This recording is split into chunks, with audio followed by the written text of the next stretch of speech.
a todos. A continuación yo les platicaré de los hechos ocurridos el pasado 2 de octubre de 1968, llamado el Movimiento Estudiantil. Lo anterior les hablaré de un lugar en la Ciudad de México, donde el pasado y el presente se encuentran. Aquí, en la Plaza de las Tres Culturas, se vivieron momentos que cambiaron el curso en nuestro país. El Movimiento Estudiantil de 1968, un movimiento que, aunque comenzó como una protesta estudiantil, se transformó en un hito de lucha por la democracia, la libertad y la justicia en México. Para llegar al contexto de cómo llegamos a este punto, tenemos que conocer que la Plaza de las Tres Culturas es mucho más que un encuentro urbano. Es un testigo silencioso de la historia mexicana. Su simbolismo radica en la convergencia de tres épocas fundamentales.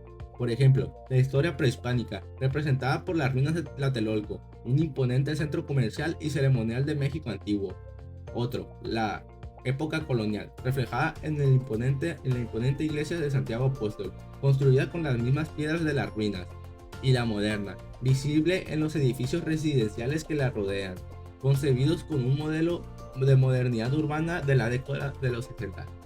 El movimiento estudiantil de 1968 fue más que una serie de protestas, fue el despertar de una generación que ya no estaba dispuesta a callar, iniciando por un enfrentamiento entre estudiantes de dos escuelas de la Ciudad de México. El conflicto escaló cuando las autoridades intervinieron de manera violenta, culminando en la toma de planteles por parte del ejército.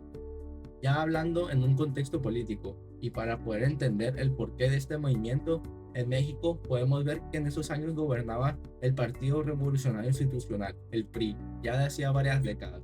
La represión y el control absoluto era la norma. Las libertades civiles eran limitadas, la censura estaba presente en todos los medios de comunicación y cualquier disidencia era vista como amenaza al régimen. Frente a esto, todos los jóvenes decidieron alzar la voz y crear este movimiento. El movimiento estudiantil no solo exigía un cambio político, también abogaba por un México más pacífico. La emblemática Paloma de la Paz, diseñada por el artista Lens Wyman como parte de la imagen de los Juegos Olímpicos del 68, fue apropiada por los estudiantes como un símbolo de lucha no violenta. En su contexto original, la paloma representaba la unión y el entendimiento global a través del deporte, pero en manos de los estudiantes adquirió un significado más profundo, la aspiración de un país sin represión ni violencia. Aparte de la paloma blanca de la paz, existieron diferentes símbolos y consignas. Las pancartas y murales también jugaron un papel crucial en la comunicación del movimiento, también como frases, prohibido prohibir, por un México sin miedo, llenaron las paredes de la ciudad. Estos mensajes no solo reflejaban las demandas de los estudiantes, sino también su creatividad y su habilidad para transmitir ideas poderosas de una forma simple y contundente.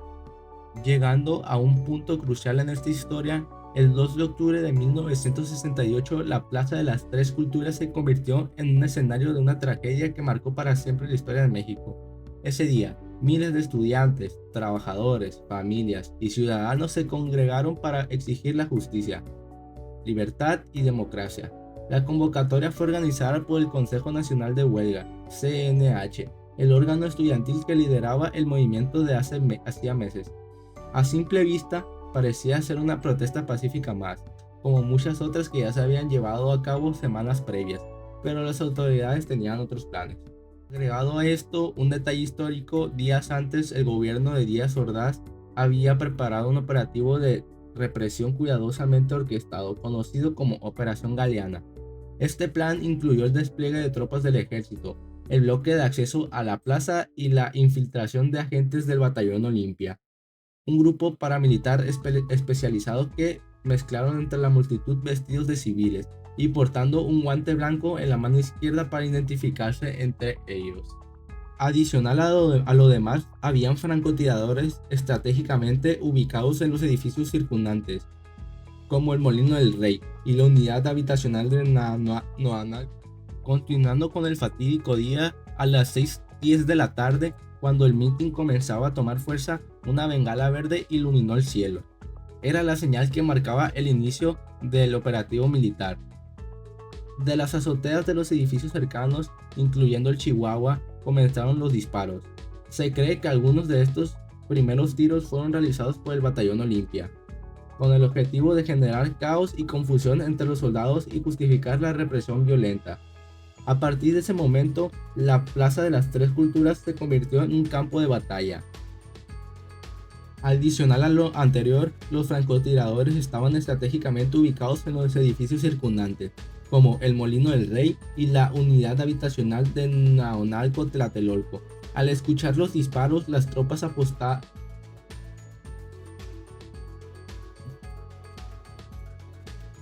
Adicional a lo anterior, los francotiradores estaban estratégicamente ubicados en los edificios circundantes, como el Molino del Rey y la unidad habitacional de Naonalco Tlatelolco. Al escuchar los disparos, las tropas apostadas en las calles respondieron abriendo fuego indiscriminadamente. La multitud atrapada en la plaza buscó desesperadamente refugio, por los accesos que estaban bloqueados por tanques y camionetas militares. Nadie podía entrar ni salir. Muchos intentaron refugiarse en la iglesia de Santiago Apóstol, pero encontraron las puertas cerradas. La iglesia, que había sido un símbolo de esperanza durante siglos, esta noche se convirtió en un testigo mudo de una masacre. Otros se escondieron detrás de las ruinas prehispánicas o intentaron escalar los muros para escapar de la balacera, pero los disparos continuaron durante horas. Otro detalle a discutir en este tema, entre los caídos habían jóvenes de 15, 18 y 21 años. También habían adultos mayores que habían acudido a apoyar el movimiento, así como periodistas, fotógrafos que intentaban documentar los hechos. Las edades de las víctimas variaban, pero compartían un destino trágico. La cifra oficial de muertos ridículamente baja, reportando que apenas habían 20 fallecidos. Sin embargo, investigaciones independientes sugieren que más de 300 personas pudieron haber perdido la vida esa noche, o incluso miles. Adicional a lo anterior, el gobierno no solo intentó minimizar la tragedia en cifras, sino también emprendió una campaña de desinformación. Los medios de comunicación, controlados en su mayoría por el Estado, presentaron la masacre como una acción necesaria para restablecer el orden, frente a lo que llamaron un intento de subversión. Los líderes del movimiento fueron arrestados y encarcelados, y cientos de ciudadanos fueron detenidos arbitrariamente, muchos de ellos desaparecidos hasta el día de hoy. Ya hace más de 50 años y seguimos buscando la justicia y la verdad. La Plaza de las Tres Culturas es un sitio de memoria, con placas que enumeran los nombres de algunas de las víctimas conocidas, pero muchas siguen siendo anónimas. Las estelas conmemorativas también incluyen la frase "y muchos otros cuyos nombres y edades aún no conocemos". Esto recuerda mucho la verdad y la justicia que continúa. Pero ¿qué pasó con las personas que habían sido arrestadas? Además de las muertes, cientos de personas fueron arrestadas y llevadas a las instalaciones militares para ser interrogadas y torturadas. Durante años el gobierno mexicano negó su responsabilidad en los hechos, pero las pruebas, los testimonios y los documentos desclasificados han dejado claro que la masacre fue un acto de represión deliberado en contra de quienes desafiaban el régimen autoritario de la época. Dando una reflexión. Recuerden que solo al conocer y reflexionar en nuestra historia podemos evitar repetir los mismos errores. El movimiento estudiantil de 1968 no solo fue una protesta, fue el despertar colectivo que marcó el inicio de una lucha constante por la democracia y las libertades civiles en México. Nos enseñó que la justicia y la igualdad no son regalos que se reciben, sino derechos que debemos exigir y proteger día a día. Este movimiento no solo dejó una lección fundamental en la importancia de la unidad, la solidaridad y la valentía al enfrentar sistemas injustos. Aunque fue brutalmente reprimido, las demandas de aquellos estudiantes resuenan todavía en nuestras instituciones, en las calles y en los corazones de quienes siguen creyendo en un México mejor. También es importante que hoy es crucial preguntarnos: ¿hemos logrado construir el país por el que lucharon? Aunque no hemos obtenido avances, aún enfrentamos retos sería todo como la impunidad, la desigualdad y la falta de oportunidades para muchos sectores de la población. Estas problemáticas nos recuerdan que el legado del 68 no es solo un recuerdo del pasado, sino una tarea pendiente que exige nuestra acción en el presente.